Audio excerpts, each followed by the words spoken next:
All right, guys, it's Clint Eckern. I am a realtor up here in Northwest Montana. Being in Northwest Montana, there's a lot of rural areas that we just don't get the best internet. If you live in city limits and have access to cable or fiber internet, you're set, you're in luck. But for the rest of folks that are living in rural Montana, our options are pretty limited, so that's why today I'm super pumped. I just got in the mail the Starlink kit. It is the Generation 2. So the Generation 1 was a round disc. They're supposed to be in this box, more of a square dish, and we're gonna take a look, see what's in here, and we're also gonna install, first thoughts, all that fun stuff. So let's take a look, see what we got going on. Okay, so the box itself, it's not too heavy. Not too heavy. I can't remember what it's supposed to weigh in at, maybe a little under 20 pounds or something for the whole thing. So anyways, comes shipped in this very basic box. You can see here that we got Starlink on the front. So when I walked up and saw a big box like this just sitting on my deck, I was like, oh, what's out? It's Starlink? Sweet! I was excited. So this is what the box looks like. Nice and simple, clean, and everything else about it's supposed to be simple. So let's check it out. All right, well, attached by a couple simple pieces of tape. Let's see what we're dealing with here. All right, here we go. Moment of glory. Fancy. All right, so got this nice molded plastic contraption. Toss that. Okay, so the first thing on top that we got is the base. So you got 4 legs. I'm just gonna install it on my deck, so you'll see that later, but I'm literally just gonna take this, screw it right down on just a basic wood platform I'm gonna throw at the corner of my deck.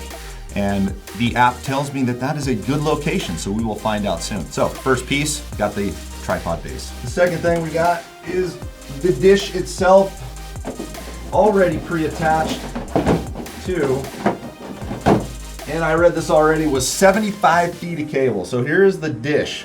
Here is the dish, and it looks like mine, oh bummer, mine just has a little ding on it. Oh, never mind. Boop. That's a protective part. So here is the dish, no dings, very nice. So the dish itself is smaller and lighter than the first generation. So this is Generation 2, and it has more of a rectangular shape to it. So it's comes with a 75-foot cord. They do sell a 150-foot cord, so if you know you gotta place this thing somewhere else, just know that you might have to go longer than 75 feet on the cord. Other than that, this just pops right on the base, and then this thing is supposed to just automatically look towards the sky, align with the satellites, and be pretty much good to go. Last piece, the Wi-Fi router that it connects to, along with its power cord. So 5 or 6 footer maybe, probably looks like that. But so that's it. Very simple, it looks like. So you got the Wi-Fi piece. This will dish out the wireless internet to any devices that you want. And I think these are instructions. I haven't opened yet, but this is at the bottom of the box. But who needs instructions when you have this video on how to get it hooked up? So we're gonna go and get to it. Let's go check it out. I'm gonna get this thing bolted down to the back deck, and we're gonna hook this thing up. So I found a 15-inch by 24-inch board in our barn. Looks like it was pre-cut, ready to go just for this job. So what I'm gonna do, I'm gonna go ahead and screw this sucker down.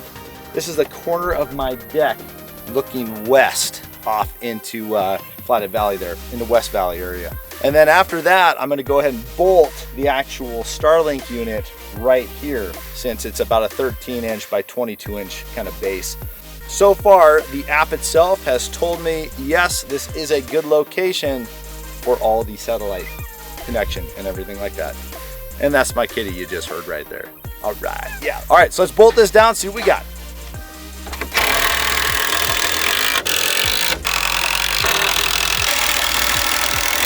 Okay, so the 75-foot cord comes attached already to the actual dish. So I disconnected it from the dish. I'm running it just through here, and then we're gonna get it connected up to the top before we place the dish in place here. So anyways, so we're gonna do that. Literally easy peasy, done deal. We're gonna go ahead and rocket it down there. You tuck the cord right there, and there's a slot and groove that just slides right in. Done deal. Next up, we got to run the wire into the house, to the router, to the power. We're set, and this thing should start moving and finding its satellites. Sweet.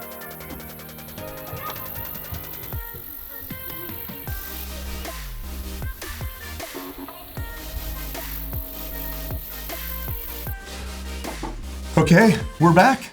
We set up the Starlink. We tested the Starlink. What do I think of the Starlink? So Starlink itself, I was thrilled with. Super easy to set up. Probably the easiest internet service I've ever set up in my life. So Starlink, super easy. The parts you saw in the unboxing were exactly what you need itself to actually get internet within your household. Now keep in mind, it is all wireless with that wireless router. So if you like to hardwire anything, you're gonna need an Ethernet adapter. You can get an Ethernet adapter for the Starlink specifically on Starlink's website, or I found that you can find them on eBay or Amazon as well and get them shipped pretty quick if Starlink's out of stock or whatnot. So that's if you wanna hardwire stuff, or if you like to use an external router, or if you like to also boost your signal if you live in a huge area, or you like to kick that signal out to your shop so you can hang out there. So my first thoughts of Starlink. So when I got it all set up, I was pumped to test it out. No joke, I sat there with my phone, hit the speed test, and I use speedtest.net is what I use for my speed test. So I use that. My first impression, I was a little bummed. I had a download speed of around 30-ish, my first test, and then the upload, I was pleasantly surprised at 15. So that was like really great off the bat. I was a little bummed because I always hear about people, I got 100 plus. So I was like, all right, well, we'll give it a few more tests and we'll see if this thing just gets dialed into more satellites. So over the course of the evening last night, I checked the speed kind of once every 5 to 10 minutes for a couple hours. And I was consistently getting between about that 30 to around 75 to 80. Every now and then it would pop up over 100, but 30 to 80 on the download speed. And then the upload speed was anywhere from 15 to 25. So like I said, very good speeds. It blows what I currently have out of the water 100%. Woke up this morning and consistently this morning, I was getting 140 plus on the download speed. And then my upload speed, I was getting right around 10. So the speed on my download went up a lot. The upload stayed consistent around 10. Now I'm totally happy with that. I'd rather have a faster download speed at home anyways with the multiple devices whenever we're running, Netflix, or if I'm gaming out or whatever. I mean, it's great to have a higher download speed. So I was getting that consistent. So I'm gonna follow this speed side and see how things go over the next couple weeks. So I was getting around 40 to 75 or so on the ping consistently. So kind of in that range, which I was really happy with. So other than that, hope this was helpful. If you have not subscribed to the channel yet, please do that. That would help me immensely on building this channel up for all things Northwest Montana. And we'll go from there. We'll see you later. Take care. Bye.